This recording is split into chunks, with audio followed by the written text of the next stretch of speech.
And India make it to the fourth consecutive ICC final, as pointed out by Umair.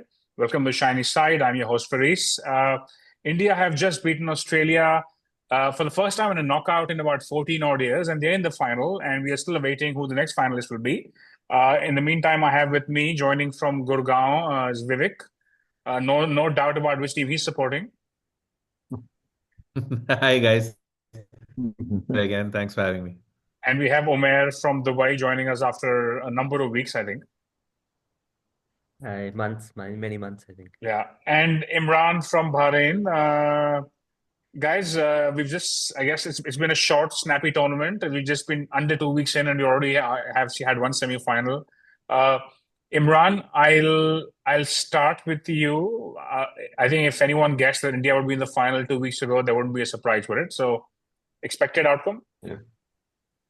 Yeah, I think so. I mean, I think India was always favorites to make it to the semi-finals for sure. And once they were there, given the track that they're playing on, given the side that they are hosting, and also given how short Australia was on experience, I don't think it's a surprise at all. Like obviously very unfortunate for Australia going into a tournament without at least four of their frontline the first 11 players. But I don't think the result was a surprise at all. Yeah. Umair, you've actually seen India in action in the stadium last week. So no surprise, I guess, how clinical they were today, and they just did what they do again. Yeah, no surprise at all. They're one of the favorites coming in, and someone today asked what would be a safe total for Australia, and I said no total is safe. I mean, look at India's batting depth. Look at the bowlers they have. It's just phenomenal team right now. Yeah. Vivek, I have a different kind of question for you. How big or how seriously are people in India taking the Champions Trophy? So I know it's not the World Cup or the T20 World Cup, but it is an ICC tournament, and I know people in India and Pakistan are suckers for cricket, right? They will watch whatever there is. But how much of a conversation is it right now in India?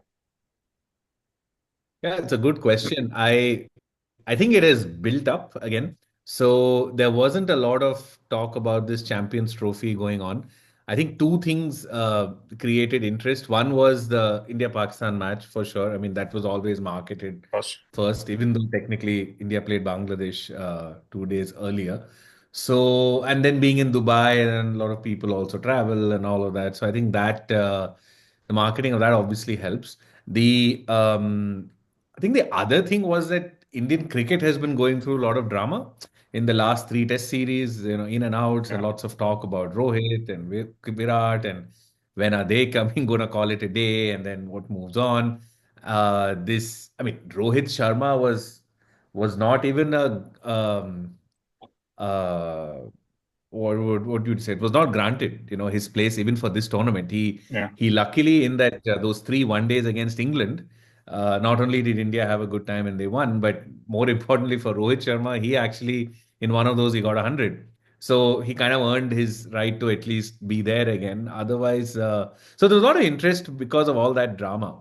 And of course there was this desire, which I mean all of us also share, which is that nice for India to win, but it would be really great for Rohit and Virat to have one proper white ball ICC tournament. I mean, they do deserve it. So, and then again, there'll be speculation as to what will happen after that. We all have our own views, but I think that's what has collectively put this drama in. But if you're watching cricket from here, to be honest, in between all of this, you will see all the IPL action as well. The teams being announced, everybody's getting ready for that in 2 weeks. So it's a bit crazy. Just one last statistic, right? So I don't know if you know, like now all the OTT for cricket has been consolidated into one, right? Because there used to be Hotstar and then Sony and Jio. Then Jio, the Reliance company, acquired Hotstar. So everybody is there. I mean, the match, I was just telling somebody, I took a photo, 642 million people were watching right now, 10 minutes ago. I mean, that is insane. So the interest has come up. So yeah, that's to give you that is 5 times the size of the Super Bowl for those of you who are watching. But interesting. But Umair, getting into the game itself, Australia won the toss and chose to bat. Was that the right call in your view? It was the right call. There was no way they were going to chase against Indian spinners on this pitch. So I think that was the right call. Batting first was the way to go for sure. And Imran, Australia made a couple of changes. They got Sangha in, who's a leg spinner for Spencer Johnson. I mean, I understand the track is supporting spin, but he was completely inexperienced and he didn't really have much of a say in the game. What did you make of that move in hindsight? And then also they got Cooper Connolly in for Short, who was of course injured. So and they opened the batting with him and he was gone in the first over. What did you make of those changes? So Connolly was obviously a forced change, right? And again, tough luck for Australia with continued tough luck with injury. So it was a forced change. I'm not sure how Forced much change, but opening the options they batting with him had. wasn't a forced change though. They didn't have to open the Yeah, I batting was with coming him. to that. I think it was a bit of a gamble, honestly, opening the batting with him. They had the option of opening with maybe Carey in his place. So they could have probably tried out something different and not and kept it Connolly for the late middle order. I think it was a bit of a gamble opening with him. In terms of bringing in Sangha for Spencer Johnson, I think bold move. I mean, obviously, yes, the track was expected to slow down and take spin later on, but you're playing against India, by far the best, batters against spin going around. So I think it was a very bold move given his inexperience, etc. And obviously, hindsight is 2020. But if you look at how the game panned out towards the end, Ellis was actually getting the ball to tail around and bowled a couple of really good overs with Pandya struggling to get bat on ball. And then Zampa games on and Pandya hits 2 sixes and finishes the game off. So, I mean, in hindsight, maybe another quick there could have made the end a bit closer than it was. Yeah. And Vivek, in terms of India's 11, so they've gone with 4 spinners in the last game. Does that make you think, is that one too many, or are you wondering why they don't do that more often generally? No, I think there are two reasons for that. I mean, one is obviously the conditions, but prior to that, you have to remember that Bumrah got injured out, right, for this tournament. So if he was there, he would have been playing for sure. So he was out. Then Mohammad Siraj has just somehow faded off into the background with very fairly mediocre performance in the Test series. That left basically just, and Shami was injured as well. So he was ahead of the pace attack now. And I think the main thing was Arshdeep, right? And in the tournament, at the start of itself that, Arshdeep didn't play, right? And they took Harshit Rana instead, and who was less experienced. And so Harshit was essentially the expendable guy when they felt they needed the extra spinner. Also, to be honest, I guess um, I saw this comment made by, I think, Dinesh Karthik that because India had that last league game against New Zealand, which was not a consequence, to follow the play Varun Chakravarti as an extra spinner. And that obviously turned out to go really well. And then that gave them the confidence to play in the final. They wouldn't have done it if that India-New Zealand happened to be a knockout game. And in that case, then we would have still had probably Harshit Rana and Shami playing and not the 4 spinners. So I think that turned out to be a combination of a bold, good, intelligent decision plus, a bit of luck that it played out well. Yeah. And Umair, Travis Head was going to be key. Indian Twitter was full of Travis Head and how he's been against Australia. And he got off to a start of sorts, but then he got out with the first ball he ever faced of Varun. What did you make of that? I think rush of blood. He should have. It's the first time he's facing Varun, right? I mean, and he's a mystery spinner. He's hard to read. People have been talking about how difficult he is to read out there in the middle. So he should have waited, I think, watched a ball or two before going for this shot. But yeah, given what he did against India in the WTC final and the World Cup, ICC ODI World Cup final, he had gotten the start. He could have taken the game away, but yeah, rash shot. Went too quickly against him. Yeah. Imran, in terms of how Australia lined up, so I think Smith played a pretty good knock. I mean, he was a bit slow, you can say 73 of 96. But him, Alex Carey, there were a number of guys who got starts, and you always felt like just when you thought, they're in a position where they can go on for another 4 or 5 years without losing a wicket, they could get close to 300, but then they would lose that key wicket all the time. What did you make of that, Imran? Was it just that India just has too many wicket-taking options across the lineup, or do you think Australia was perhaps a bit reckless with their batting? No, I think it's more the case of India having too many wicket-taking options, right? As we said, they're playing with 4 spinners, and all of them are attacking spinners. They continue attacking, and they try to keep taking wickets one way or another, right? So it's obviously always going to be difficult. Smith was going along well, had a good partnership at some stage with Carey, and his sense that, like you said, probably 280, 290 was definitely on. But once Smith got out, they just kept losing wickets too often.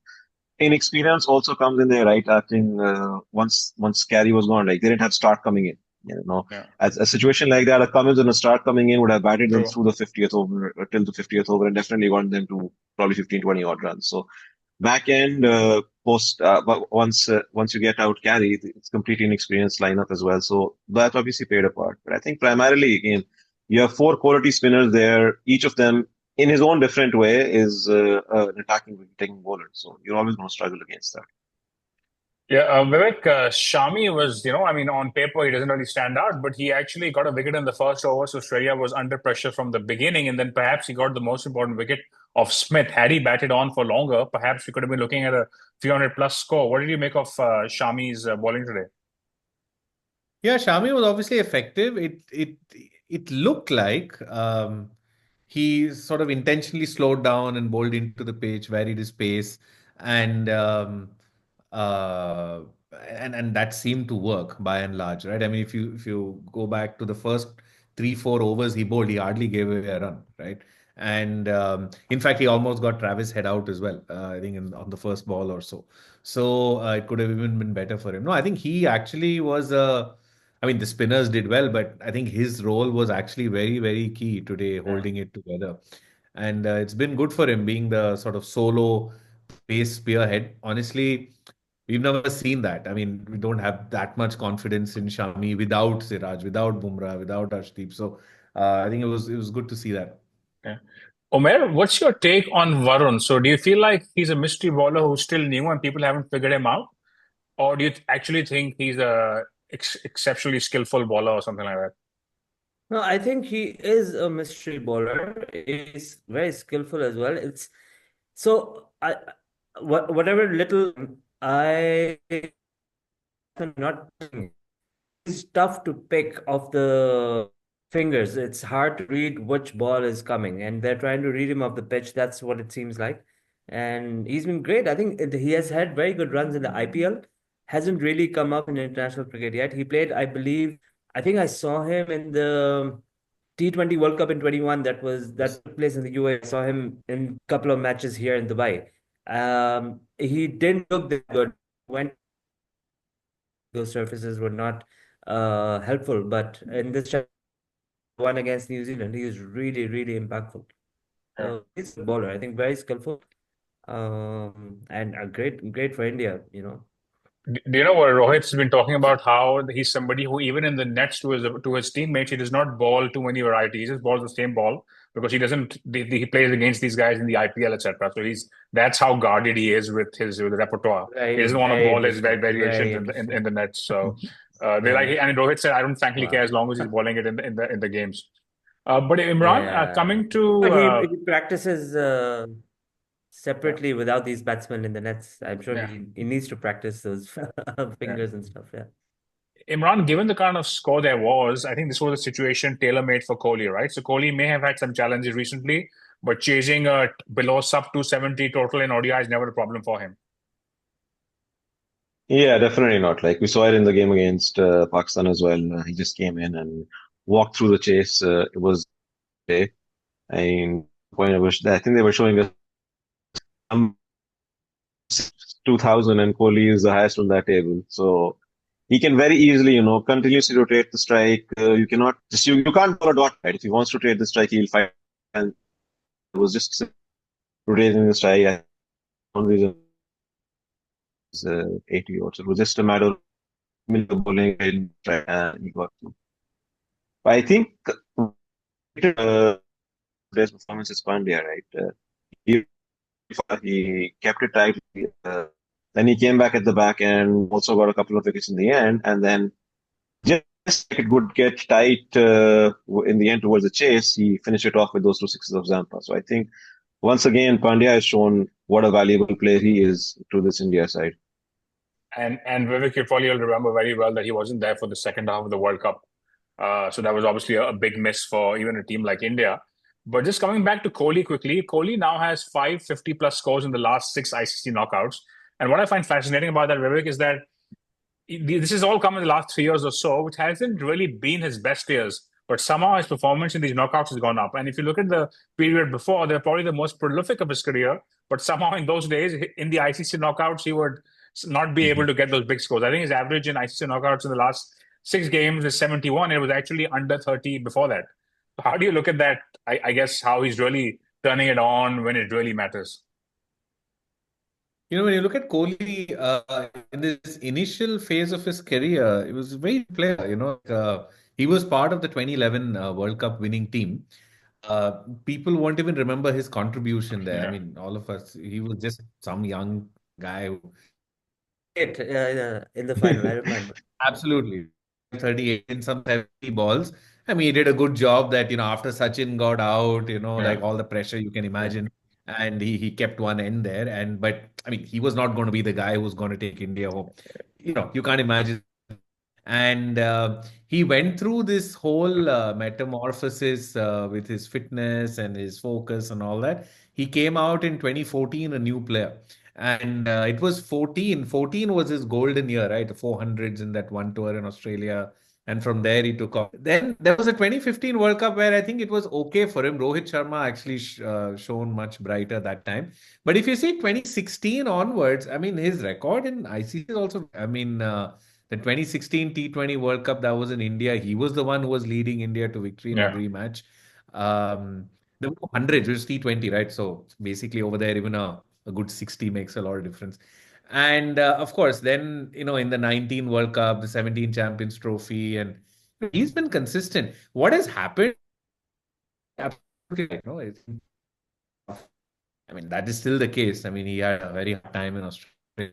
And then all the criticism comes out. But somehow in the between the T20 World Cup and the ODI World Cup, I think he's the highest scorer in all of those tournaments, I think. Across, not for India, but across. So he obviously he has it. The hunger is there, the experience is there, the fitness is supreme. I mean, if you think of today's match, if you think of the match as well, he's been fielding 50 overs. He's the older statesman on the side. He's fielding in all the positions. Towards the end overs, when the bats are flying, he's fielding like mid-wicket, long on, long off, those areas. And then he bats for almost the entire innings, right? So, and he doesn't slow down. It's amazing. Yeah, no, I think the point Faris was making that yes, he's had prolific ICC tournaments, no doubt.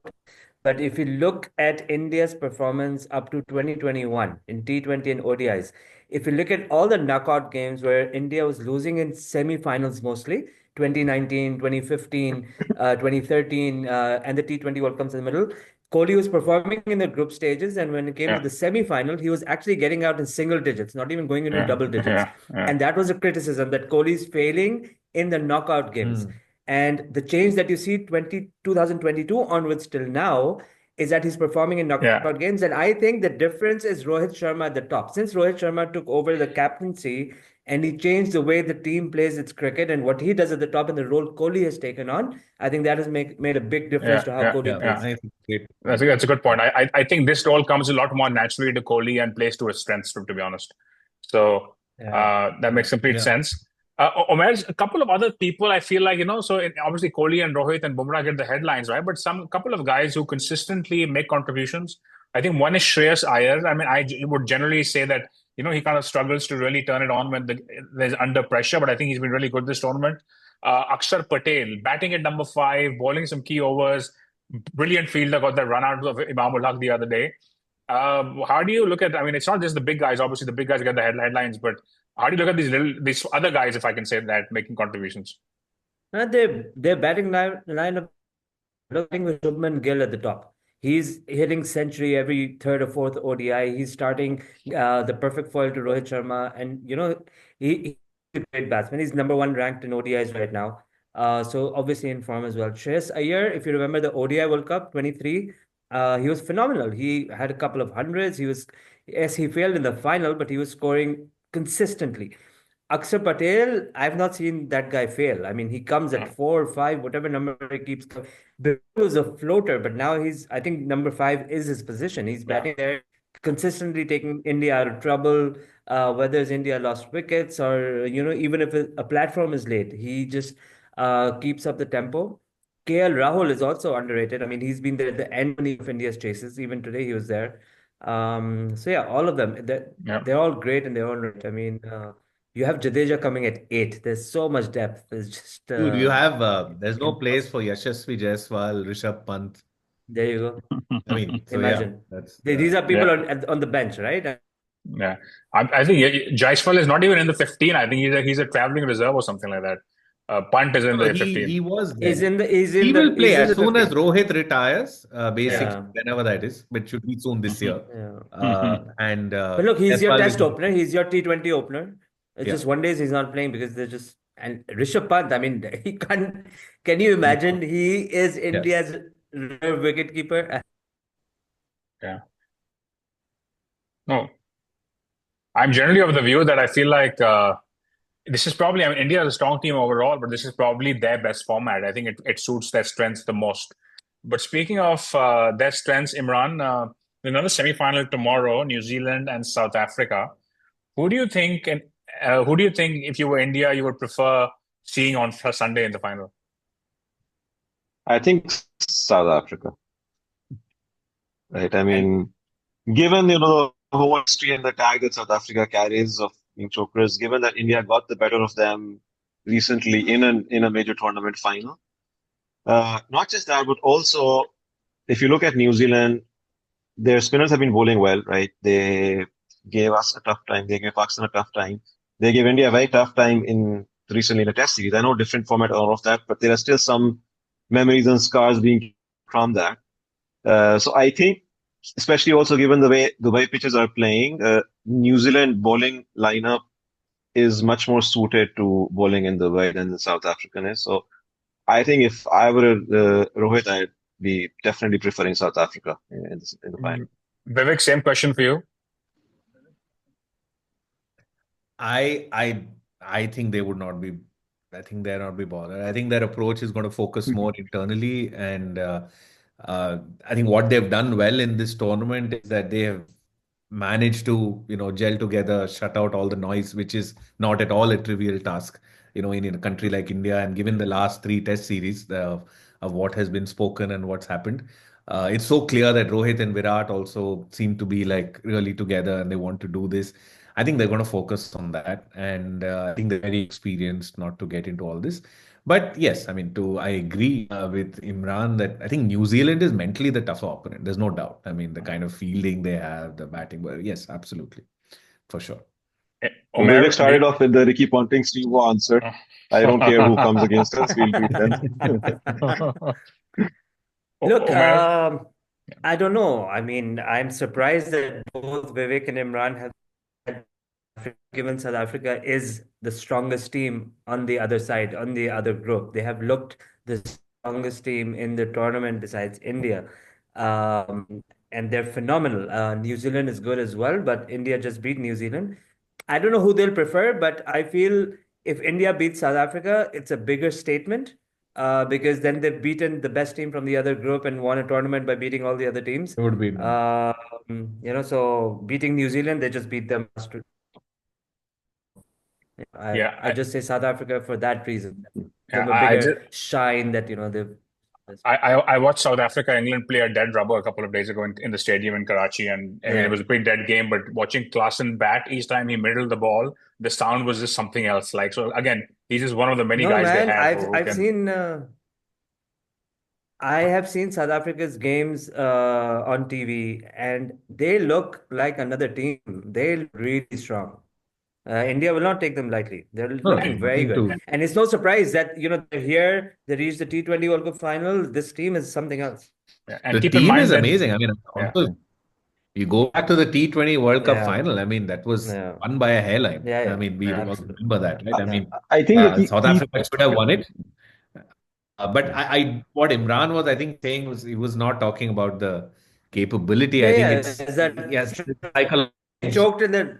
They choked in the as well. And New Zealand won't do that. That tag is there. Yeah. And is the condition, right? I feel that New Zealand's bowlers much better suited to the Dubai conditions than South true. Africa is. I That's think true. Yeah. Valid. that's an edge there. Okay, Yeah. and guys, before we finish up, Imran, since you were mentioning that, who are you? What's your pick for tomorrow's semi-final? Who do you think is going to win?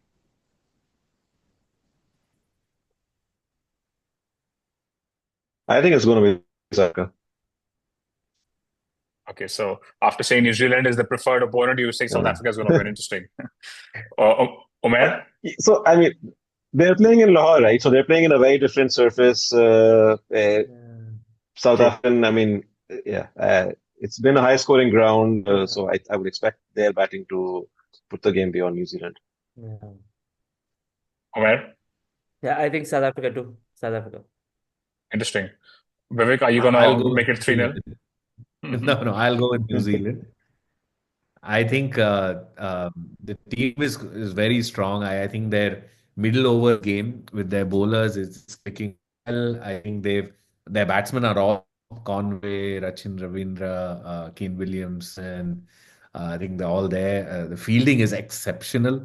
I mean, unbelievable. We have all seen that this tournament, and I think they're supremely confident, and they have that edge. They have, and with the experience of people like Williams and Santner, I think I do think they have that edge, and that's where, from a leadership and that point of view, I think they have the edge. Yeah, I mean, I would probably give New Zealand the edge as well, and mainly because I feel like South Africa hasn't really had a run in this tournament. They played Afghanistan in the first game, which they won fairly comfortably. The Australia game was washed out. With the England side they faced was already knocked out. It was barely mentally there, and I was in the stadium. So I feel like New Zealand definitely are much more well-oiled. They've played, again, they haven't played in Dubai, of course, but they've been playing in Pakistan all along, and everyone's had an outing. I mean, they played in Dubai one game as well. So I think they probably are the best prepared side for that reason, I feel like. But yeah, South Africa, I mean, if South Africa played New Zealand at this point, I would say in a 10-game series, I would say New Zealand would probably come out, South Africa would come out on top, but for tomorrow, I'd back New Zealand. Those of you watching, if you have a view on who you think is likely to make it, please leave a comment. And yeah, I guess that's about it, guys. Thank you for being on. Good to be on, Faris. Thank you for having us. Thanks, Faris. Thanks, everyone. And we'll probably be back before the final to preview once we know who's playing who. And in the meantime, stay tuned to the shiny side.